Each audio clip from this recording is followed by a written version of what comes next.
is CMS, Canberra's multicultural station, sharing the world. नेपालका प्रधानमन्त्री केपी शर्मा ओलीले मन्त्रीमण्डल पुनर्गठन हुने हल्ला मात्रै भएको अनि मन्त्रीहरूलाई हल्लाको पछि नलाग्न र ढुक्क भई काम गर्न निर्देशन। रसियन खोप स्पुतनिक 5 कोरोना विरुद्ध प्रभावकारी देखिएको चर्चित मेडिकल जर्नल द लान्सेटको ठहर। अस्ट्रेलिया 30 वर्ष यताकै सबैभन्दा ठूलो आर्थिक मन्दीको चपेटामा परेको पुष्टि। कुल गृहस्थ उत्पादन GDP 6.3% ओह्रालो। अनि मौरीको विषले स्तन क्यान्सर गराउने, केही कोष मार्ने वैज्ञानिकहरूको निष्कर्ष। नमस्ते, CMS रेडियो FM 91.1 को यो नेपाली भाषाको कार्यक्रममा नेपाली समाचार। म हुँ प्रदीप तिमिल सिन्हा। अब समाचार। नेपालका प्रधानमन्त्री केपी शर्मा ओलीले मन्त्रीमण्डल पुनर्गठन हुने हल्ला मात्रै भएको बताउनु भएको छ। शुक्रबार बसेको मन्त्री परिषदको बैठकमा प्रधानमन्त्री ओलीले मन्त्रीहरूलाई हल्लाको पछि नलागी ढुक्क भई काम गर्न निर्देशन समेत दिनुभएको छ। सत्तारूढ नेकपाको विवाद समाधानबारे सुझाव दिन गठित कार्यदलले मन्त्रीमण्डल पुनर्गठन गर्न सुझाव दिएको थियो। सो लगतै मन्त्रीमण्डल पुनर्गठनको चर्चा नेकपामा चलेको हो।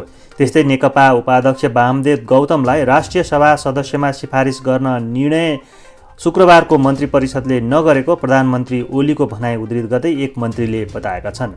नेकपाको शुक्रबार बसेको सचिवालय बैठकले गौतमलाई राष्ट्रिय सभा सदस्यमा पठाउने निर्णय गरेको थियो।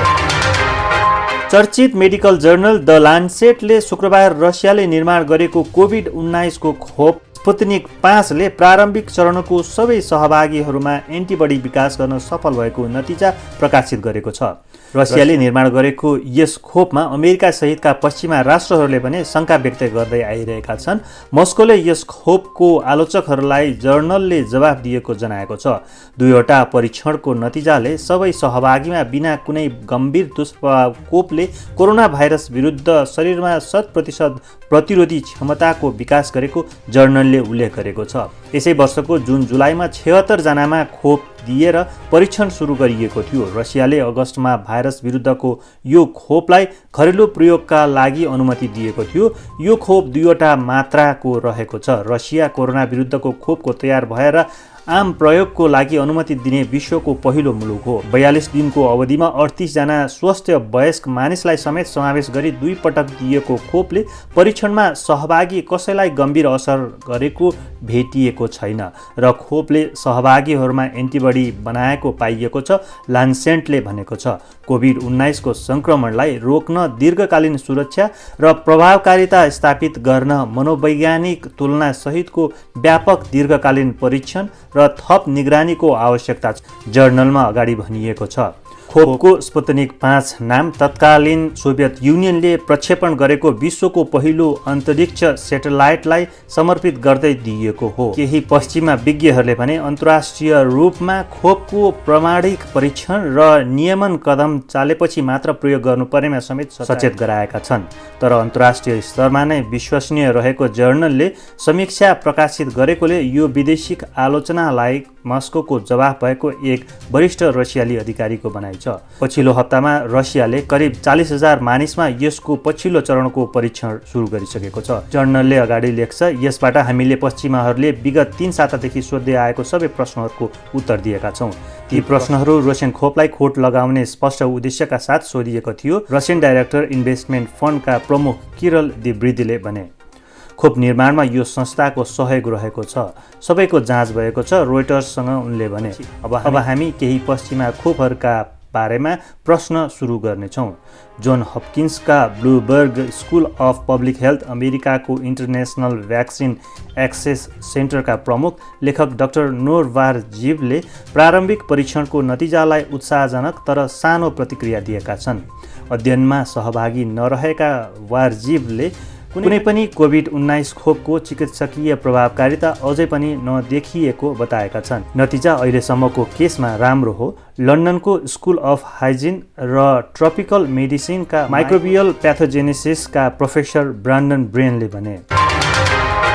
अस्ट्रेलियाली तथ्याङ्क विभागले जारी गरेको पछिल्लो आँकडा अनुसार देशको कुल गृहस्थ उत्पादन GDP 6.3% ओह्रालो लागेको छ। जुन महिनासम्मको पछिल्लो त्रैमासिक विवरणका अनुसार 6.3%ले आर्थिक ह्रास भएको पाइएको हो। यसले अस्ट्रेलिया 30 वर्ष यताकै ठूलो आर्थिक मन्दीको चपेटामा पुगेको पुष्टि भएको छ। कुनै पनि 2 लगातार त्रैमासिक अवधिमा जीडीपी ऋणात्मक वृद्धि भएमा त्यसलाई आर्थिक मन्दीको रूपमा बुझिन्छ। अघिल्लो मार्चसम्मको त्रैमासिक अवधिमा अस्ट्रेलियाली अर्थतन्त्र 0.3%ले घटेको थियो। अस्ट्रेलियन ब्युरो अफ स्ट्याटिस्टिक्स एबीएसले जुनसम्मको त्रैमासिक आँकडा बुधबार जारी गर्दै अस्ट्रेलियाको अर्थतन्त्र खुम्चिएको जनाएको हो। विभागले अर्थतन्त्र ओह्रालो लाग्नुमा विश्वव्यापी महामारी र त्यसको रोकथामका लागि चालिएका कदमहरूलाई जिम्मेवार ठहर्याएको छ। सन् 1959मा त्रैमासिक रूपमा जीडीपीको विवरण राख्न थालिएपछि 30 वर्ष यताकै यो त्रैमासिकको सबैभन्दा ठूलो अन्तरले कुल ग्राहस्थ उत्पादनमा देखिएको ह्रास हो। विभागले बुधबार विज्ञप्ति जारी गर्दै भनेको छ, अघिल्लो त्रैमासिक अवधिमा स्थानीयले घरेलु खर्चमा अत्याधिक कटौती गरेको देखिएको छ। अस्ट्रेलियाका अर्थमन्त्री जोस फ्राइडेनबर्गले पछिल्लो जीडीपी आँकडाबारे बोल्दै कोरोना भाइरस सङ्कटका कारण अर्थतन्त्रमा विनाशकारी प्रभाव देखिए तापनि यस कठिन परिस्थितिबाट निस्कने प्रयास भइरहेको बताएका छन्। सङ्घीय सरकारले कोरोना भाइरसको सङ्कटको बेला अस्ट्रेलियालीहरूलाई आर्थिक मन्दीको प्रहारबाट बचाउन हर सम्भव प्रयास गरिरहेको छ। तर प्रकाशित आँकडाहरूले कोभिड-19बाट अस्ट्रेलियाको अर्थव्यवस्थामा विनाशकारी प्रभाव पुगेको पुष्टि गरेको छ, फ्राइडेनबर्गले बताएका छन्। अस्ट्रेलियाका वैज्ञानिकहरूले मौरीको विषले स्तन क्यान्सरका कोषहरूलाई मारेको प्रयोगशालामा गरिएको परीक्षणमा पत्ता लगाएका छन्। उपचार गर्न कठिन मानिने 2 किसिमका क्यान्सर, ट्रिपल नेगेटिभ र AER2 विरुद्ध मौरीको विष र त्यसमा पाइने मेलिटिन नामको यौगिक प्रयोग गरिएको थियो। यो परिणामलाई उत्साहजनक मानिएको छ, तर वैज्ञानिकहरूले थप परीक्षणको आवश्यकता भएको औँल्याएका छन्। संसारभरि महिलाहरूमा स्तन क्यान्सर सबैभन्दा ठूलो हुने क्यान्सर हो। वैज्ञानिकहरूका अनुसार हजारौं यौगिकको मिश्रणबाट प्रयोगशालाको परीक्षणमा क्यान्सर कोसँग लड्ने देखिए पनि उपचारका लागि शरीरमा थोरै मात्रा प्रयोग गर्न सकिएको बताएका छन्। अन्य प्रकारका क्यान्सरहरू विरुद्ध पनि मौरीको विष उपयोगी देखिएको पुराना अध्ययनहरूको निष्कर्ष छ। पश्चिम अस्ट्रेलियाको ह्यारी पेर्किन्स इन्स्टिच्युट अफ मेडिकल रिसर्चले अध्ययनको निष्कर्ष नेचर प्रिसिजन अन्कोलोजी जर्नलमा प्रकाशित गरेको छ। अध्ययनमा 300 भन्दा बढी मौरीको विष परीक्षण गरिएको थियो। अध्ययनको नेतृत्व गरेकी 25 वर्षीय सायरा डफीले मह बनाउने मौरीको विषबाट निकालिएको यौगिक धेरै प्रभावकारी भएको बताइन्। विषको एउटा निश्चित मात्राले 1 घण्टाभित्र क्यान्सरको कोषलाई मारेको र अन्य कोषलाई न्यूनतम हानि पुर्याएको बताएको छ। अध्ययनकर्ताहरूले मेलिटिलले आफै क्यान्सरको कोष वृद्धिलाई बढ्न रोकिदिने वा निष्क्रिय पारिदिने पत्ता लगाएका छन्। मेलिटिन मौरीको विषमा प्राकृतिक रूपमा पाइने भए पनि यसलाई कृत्रिम तरिकाले निर्माण गर्न पनि सकिन्छ। स्तन क्यान्सर भएका मध्ये 10 देखि 15% महिलालाई ट्रिपल नेगेटिभ हुने र त्यसको उपचारमा हाल शल्यक्रिया, रेडियोथेरापी र केमोथेरापी प्रयोग गरिन्छ। बुधबार पश्चिम अस्ट्रेलियामा प्रमुख वैज्ञानिकहरूले यो अध्ययनलाई उत्साहजनक भने। प्राध्यापक पिटर क्लिन्किनले भने यसले प्राकृतिक यौगिकको मिश्रणलाई मानिसका रोगलाई उपचारमा प्रयोग गर्न सकिन्छ भन्ने उदाहरण दिएको छ। तर अन्यले मौरीको विष क्यान्सरको उपचारका औषधि बन्न सक्छ कि सक्दैन भन्ने थाहा पाउन थप अध्ययन आवश्यकता पर्ने बताएका छन्। CMS रेडियो FM 91.1 मा यहाँहरू सुन्दै हुनुहुन्थ्यो नेपाली भाषाको कार्यक्रममा नेपाली समाचार। यसका साथै यस समाचारबाट म प्रदीप सिन्हा बिदा चाहन्छु। स्वस्थ रहनुहोस्, सुरक्षित रहनुहोस्। CMS, Canberra's multicultural station, sharing the world.